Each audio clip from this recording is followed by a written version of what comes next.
most of you, and even I face a challenge when it comes to competing with larger organizations, and a lot of our challenges and a lot of my own challenges. So what I'm going to talk about when I'm talking about AI and automation and how do you bridge the competitive chasm is a lot of it is our own experiences of how we are running our company, and also the solutions that we are providing to our clients which are helping them. And we work with a lot of MNC organizations.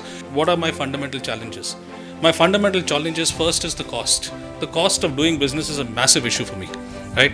And I'm thinking, as far as if you're in the MSME board or if you're an entrepreneur, that's one of your biggest challenges as well.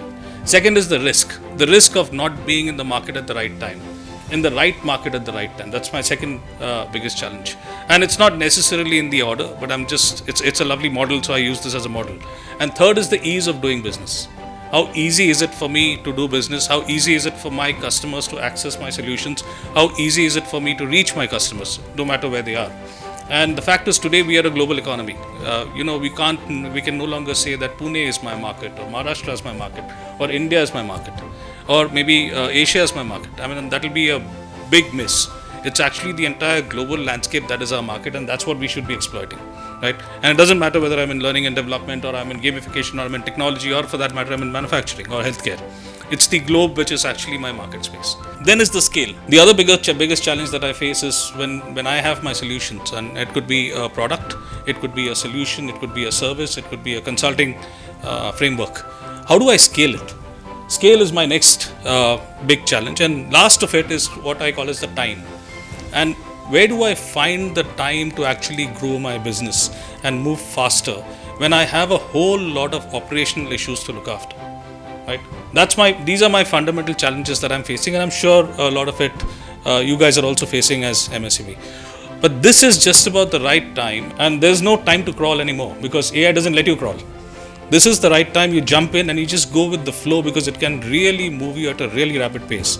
And there are three compelling reasons why actually we must jump into the entire bandwagon now. The first and the foremost compelling reason is that it completely bridges the competitive chasm that exists between us and the large players, and especially the large MNC organizations. Let's not forget, we are startups, we are MSME, but we are also very nimble. We are quick, we are fast, we can take decisions very quickly. We don't have layers and layers of decision making, which means that if we have the right support, and if we have the right technology support, or if we have the right nudges, AI nudges, we can move that much faster. And what AI is doing for us is it's bridging that gap. And I'll talk about each, how customer lifecycle and employee lifecycle also works around that space. The second thing that it's doing is it's actually allowing us to leapfrog the learning curve. When we start moving from a SME to a medium-sized organization to a large-sized organization, it's a big learning curve. If any of you are readers and you like to read up on concepts, there is a very interesting concept which was written by a gentleman by the name of Larry Greiner. It's called the Larry Greiner's organization growth model. He talks about how when an organization grows, when it grows in scale, and it grows in years, and it grows in manpower, the very same things that which actually were a success for you becomes a roadblock, and it becomes a roadblock for you to transition to the next level. And these are deep learning that is involved when you actually have to overcome each of these roadblocks. And that's one area where AI and automation helps us immensely leapfrog that learning curve and move really faster, right? And the third area which all of us are scared of at all points of time, and it's actually an absolute reality, is that entire sine curve. You understand the concept of a sine curve? That everything goes up, and at some point of time it plateaus and it starts dropping. It's the sine curve factor. How do you stay ahead of the sine curve factor? Because if you've not managed to stay ahead of the sine curve factor and you start slipping down, whether it's your product or your solution that you have in the market, recovery is far more difficult, right? So, and that is another area where AI and ML, it's actually AI, ML, and for that matter automation is helping us. And I'll talk about areas that we are using it. I'll talk in midst of which I'll talk about the solutions that we have built and the products that we have built that we are using. Our clients are using it. In fact, some of the use cases you guys asked about, so I can actually talk about it. Let's talk about the customer lifecycle. Think about customer lifecycle for us as an MSME organization, right from finding you to signing you up to getting you on board, to keeping the customer engaged and to retaining the customer, and not just retaining the customer, but making the customer an active advocate. This is a long cycle. And this entire cycle actually moves much faster for us if we use the right AI and the right automation. Think about finding you perspective, and let something go as something as basic as having the right website. There was a time when you thought about a website, you thought about, I need to now go and get a website development company and then get them to design my website, and it's such a complicated process, and in some cases it's a very expensive process. In my 30 years of career, when earlier I was working with organizations, we spent millions of rupees developing websites, right?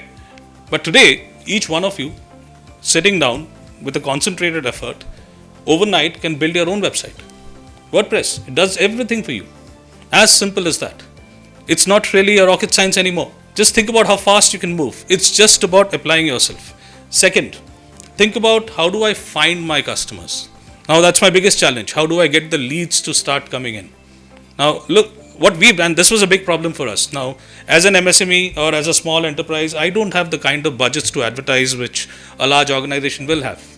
I have some great products, but I don't have the money to take it to the market the way my competitors who are actually large organizations can do it. So for example, we have a gamification platform which, if I were to compare it apple to other gamification platforms that exist globally, we are actually ahead in terms of solutions, and we've now in the 4th generation, and now when we are starting to go out into the global market.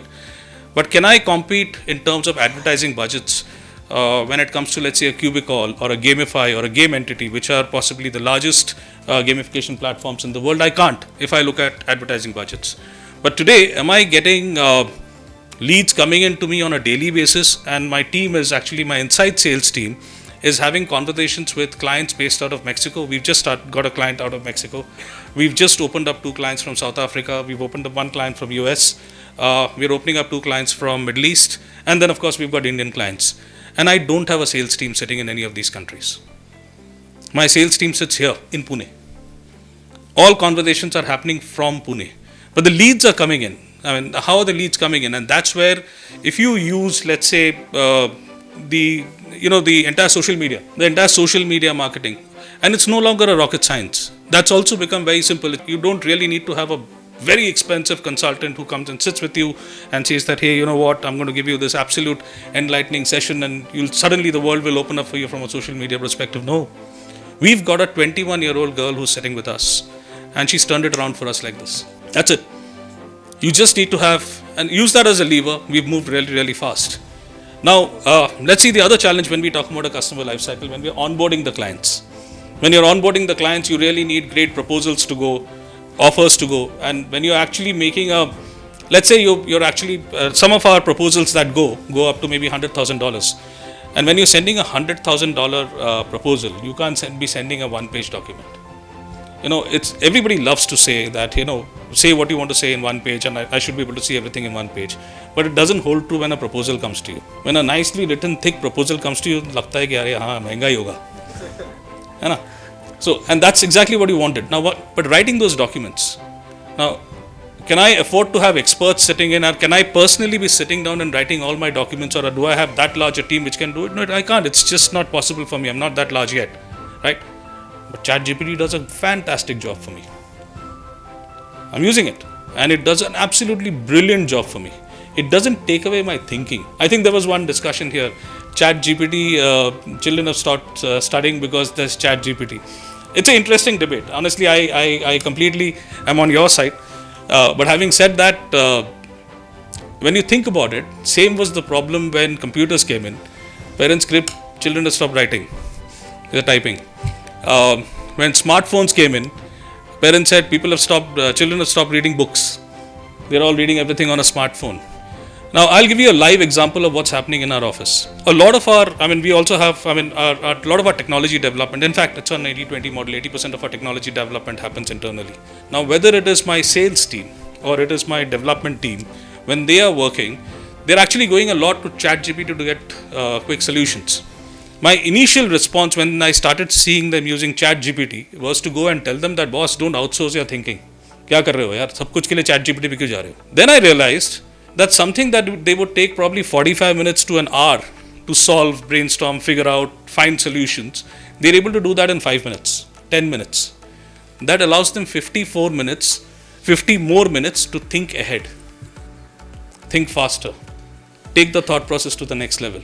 So the question is, do I see the chat GPT and generative AI, for example, as a roadblock or as a double-edged sword which can actually cut you badly, or do I know how to use it? So my rhetoric with them is now changed. They're saying, good, if you're going to it, how can you actually make it more efficient? Can you use the searches that you're doing on ChatGPT? Can you make it a little more precise? Because like Mr. Mahapatra was saying, the model is trainable. It's about what you put in, and the better inputs that you give, the better outputs you get. So we are using that, right? One of our solutions is, somebody was talking about engagement and productivity. One of our solutions, which is the Corpus, is a platform. Essentially, it's a gamification platform, and it's a neuroscience of play based platform. It's being used across organizations today. It's called Corpus, and it's AI enabled. What it essentially does is it gamifies your daily KPI. So people, when they get bored of looking at a KPI on a daily basis, and the same sales KPI or whatever KPI that they're looking at, they start getting limbic brain responses. Limbic brain responses is when you don't feel like engaging. What gamification does, and what we do through that, is we suppress that, because bringing it into a mode of play by using our platform. And what it does is it absolutely impacts productivity. We've implemented with, and I can tell you the clients that we've done it with banks like Standard Chartered Bank, ICICI Bank. We've done it with ICICI Prudential. We are implemented across Tata Digital, the other 3-4 organizations internationally that we are talking about. Wherever we have implemented, irrespective of every single implementation, which country, which location we've done it, we've seen productivity jump by almost 20 to 25% and sustained over a period of time. Yeah, please, feel free. Is it economically affordable for MSME like us? Absolutely. Now I was coming to that. Now think about the learning part of it, right? And let's talk about learning internally for me. When I'm saying learning internally for me, this is me as an organization. And also one of our products that we have, which is a learning management system. So we are deeply in learning itself. It's called M2 OST. Today it's being used by Bata as an organization. They've got 8,000 of their people on the platform. We've got Bank of Baroda on the platform. We've got a few other people. We've got about 40-50,000 people on the platform. It costs them on an average, and think about what it's doing. It's actually allowing the last mile. And remember, I was talking about the risk of not having my people upskilled in the right time. What is the impact of not having them upskilled? Now think about most of these stores, and all of you who actually have a field force out in the field. What if your field force is not trained? What if your field force does not have the latest information, the right information, because they are the ones who are talking to the customer, right? It costs them about 30 rupees per user per month. That's all it costs. Now let's talk about the employee life cycle. Now I'm going to talk about what we are doing. My biggest challenge was getting the right talent. Right talent would mean that I necessarily need to have the right JDs in place. I need to find the right JDs, and with constantly changing technologies, with constantly changing skill sets, I have to keep upgrading the JDs. It's a process by itself. It barely takes me a minute. LinkedIn has a great solution which actually allows you, it writes the correct JD, connects you to the right people. But we must know that LinkedIn also connects you to a certain level of people and a certain expense, right? But writing that JD is not really a problem for us anymore, because once again, I can use generative AI to come out with exactly the JD that I want. I know exactly where I want to post it. I know exactly who I want to target, whether it's a fresher or it's a tenured person. All because the entire process for me is automated. Let's talk about regulatory issues. Another big challenge for me as an MSME. I have a whole lot of HR regulatory. I'm a private limited company. We have to go through, and most of you guys are in fact private limited companies. We know how much of a regulatory issue we have to go through, whether it is the HR regulatory issues or it is the finance regulatory issues. The entire thing is automated. We are using an HRMS which costs us, I think, 35 rupees per user per month. And I have everything on that system. Everything. I really don't, there was a time, and few years back, we were looking at appointing a very senior HR head. Because अरे regulatory कौन समझेगा? बाकी सब तो ठीक है, regulatory हमको कौन समझा देगा? No, I don't need it now. We don't really have such a senior person. We have a mid-level HR person, but that she's able to do the job perfectly because my system takes care of everything, right? So that's the second part of it in terms of the customer life cycle. Regulatory also I spoke about. So whether you talk about a customer life cycle, whether you talk about an employee life cycle, or you talk about regulatory, all of these areas today are actually AI is enabling me to do that. We are completely on the AWS cloud. You know what's the biggest advantage because we are on the AWS cloud? Initially, when we started off a few years back, we had our own servers, right? And going on the cloud is not really a challenge. So you have your own servers, cloud is cloud. But the biggest advantage when now we've gone into AWS is the world is our market, because all the technology compliances that I need to have, it's all there because I'm on AWS. So when I'm opening up markets in US, when I'm opening up markets in Europe and Africa, the first question that they have is, are you GDPR compliant? So which of course is the compliance process that we've done. But apart from that, where are you hosted, and do you actually have the right technology compliances that are required? We don't have to have that discussion anymore, simply because we are on AWS. AWS is taking care of everything, right?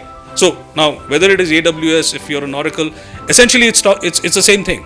Just ensuring that you're on the right technology platform, it just speeds things up for you. And for me, this transition has happened possibly in the last year and a half. Because before that, if you ask me personally, in this middle of this fourth industrial revolution that we call about, where the entire physical, digital, biological processes are all getting blurred, and there's IoT, ML, AL, genetic engineering, 3D printing, head gets muddled. समझ में नहीं आता भाई क्या करूं. But the biggest explosion that has happened right now, and that's happened in the last 1 year, is the entire generative AI. Now all of us think about generative AI, we think about ChatGPT. We were speaking about it. That's because ChatGPT has been marketed that much more. But generative AI is today available, of course, with AWS, with Microsoft. Everyone's doing a lot of work around it. So it's not only ChatGPT, but with generative AI coming in, suddenly all of these confusing elements that existed have converged. And I get the solution, which I'm able to map them.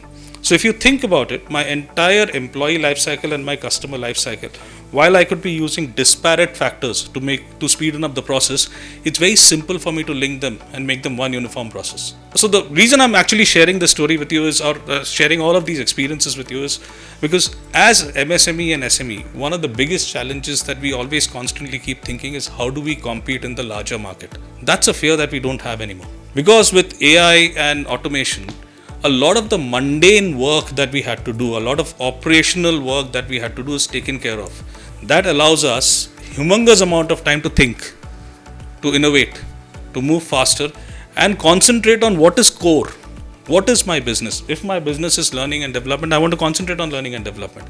If my business is neuroscience of play, I want to concentrate on neuroscience of play. I don't want to spend time thinking about how am I going to get my operational processes in place, right? And it's not about throwing bodies there. You can hire employees to do that, but then employee management is a bigger challenge, right? And again, managing attrition is a bigger challenge. I'm not saying that get rid of everybody and manage it only by yourself, but you don't really need to have a massive team. You can move really fast if you use the right automation and the right AI in the right places. And that's what we're doing, right? So that's what I wanted to primarily talk about. Rajib, thank you so much. I think you have solved all my problems, what I was talking about, right? So I'll be looking after your help and actually implement the solution. I need the help. When I came, I said, I don't want any more GAN now. I know my problem, I know my solution, I need an implementer. So please help me to implement the 3 things. One is the learning modules for my team, upgradation, because I'm giving them offline training continuously. Every month, almost lakhs of rupees I'm investing on them. So I think I can save huge there. And on productivity part, I want to map productivity. You said KPIs and all. So if I get a daily dashboard in front of them, then it will solve my problem. Absolutely. You know? So let me know how to connect further to. Sure, we can speak offline. Yeah. Absolutely. Personal question. Yes, sir. You said I've got a great product. Basically, I've got a great product. Like I've got products made out of nano composite material, which are so how do I get my leads from all over the world or from India by using this generative AI? Right. So depending on what your product is, it's that market that you're targeting, right? So it's not only generative AI which is your solution. You have to look at social media, overall social media as a solution. social media, email marketing. So for us, I'll tell you what's really worked extensively. Social media builds a lot of awareness, which is good because it's the entire build awareness part of it. But what actually starts getting you leads is how well your email marketing is doing. The email marketing is absolutely key. Are you hitting the right set of people? So there also we are using a tool. We've got an outsourced tool that we are using that we've bought. It actually allows us to go specifically to the person that we want to go to the decision maker that we want to go to. That's one part of it. Second part of it where AI can help you is when you're making the email. Now, if you make a long general email, what you must be getting thousands of emails on a daily basis. But there are some emails you open. There are some emails that you don't open. Now think about why do you open those some emails? Because yes. So whoever sent it to you has figured that you will possibly find some keywords in that relevant. You don't open the email, you don't know what's in the complete body of the email. You read a few words and then you open the email because it catches your attention. And that is where generative AI can help you extensively. We are doing that very effectively, to be honest. We've actually moved from struggling to find leads globally to a situation where we have leads coming to us on a daily basis and we have constant conversations which are going on. Yes, because you have customers. But you have customers, right? And you have customers globally. And somebody who's your customer looking for your specific product would be interested in those specific keywords which are very relevant to you or to them.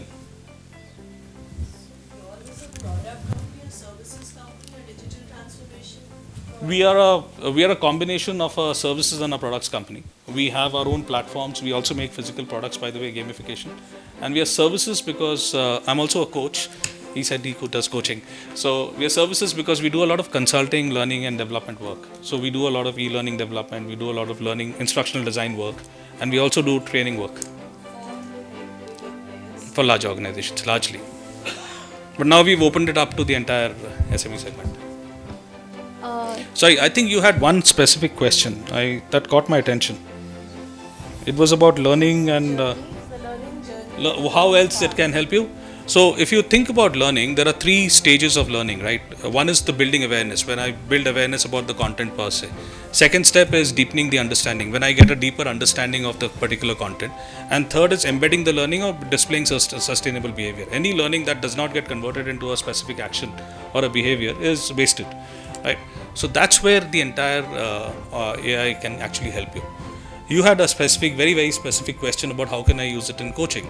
Now think about whether you're doing coaching which is actually happening, because a lot of coaching is happening by typing, virtually or by emails, etc. Right? So I'll give you a quick suggestion. Deploy the word cloud. You can actually do sentiment analysis by looking at the kind of word and the words and the language your coachees are using. Okay, or if it's actually happening on a call, and if you're doing virtually on a call, use voice analytics. Today, voice analytics is so advanced that it can actually start catching the sentiment of people which is unsaid. One of the biggest challenges when we talk about coaching and learning is the fact that I may say something to you, and you may listen to me very intently. But the biggest challenge is of the emphatic listening, which is what am I not telling you? Right? Because there's something that I'm not telling you. There's something else which is in me. But there's nothing that I'm not telling you. Whatever I'm not telling you physically in my words, it's possibly there in my intonations and in some words that I'm using. Voice analytics is actually doing that extensively. And we are building it into our platform as well. So, thank you. I had a question. You spoke about ChatGPT. So, ChatGPT does collect our data. So, how do you do about the confidential information which you are going to upload or ask ChatGPT? What are you asking ChatGPT? So I'm just asking the way you said, how are you using ChatGPT? Just for the basic things, or is it like... This is funny and this is very interesting. So at one point of time I had to write back to my team members and some of my senior team members that I will refuse to talk to you if I am not talking to you and if I am talking to ChatGPT. Because what they started doing is if they were sending me an email, they put it on ChatGPT and it came to me. Suddenly I think, ये तो इतने साल से काम कर रहा है, this doesn't seem like this person's language. ये क्या है? I let it go first time. Then I said 3-4 people have started. I said, Arey, they are all saying similar. And it starts with, I hope this is a good time, or I hope you're doing well. I'm saying this bugger's never been bothered about whether I'm doing well or not. Suddenly he's asking me how am I doing well. And then one day I quietly stood behind somebody who was writing an email, like, kar kya raha hai bhai bata? And they were actually passing it through ChatGPT. So I told them, I said, if I see anybody using this, you've had it. I'm going to fine you guys. For every word, I will charge you. What? So you can't write personal emails to me using ChatGPT, but for work. So let's say I'm actually writing a white paper concept. Now, somebody said that ChatGPT can't do your thinking for you. Absolutely right. But ChatGPT can help you think faster and think more. And I'm using ChatGPT very generally. I'm talking about generative AI per se. Can actually, help you evolve your thought process, because it gives you a whole lot of different insights which otherwise would take you a longer time. So, if you don't want the world to know what you don't want them to know, then don't write it on ChatGPT. Yeah, it's constantly learning. It's a learning model. It's constantly picking up, constantly. It's not just learning from what you give in. It's also learning from the collective search that it's people are putting in on similar terms. And you'll notice that when you're actually putting a ChatGPT and when you get a response, it's saying, was this to the mark, or was this not good? Was it average? And it's actually learning from there. And the beauty of the on-prem model is that you can take this model, you can implement it within your system, and you can train the system. Thank you.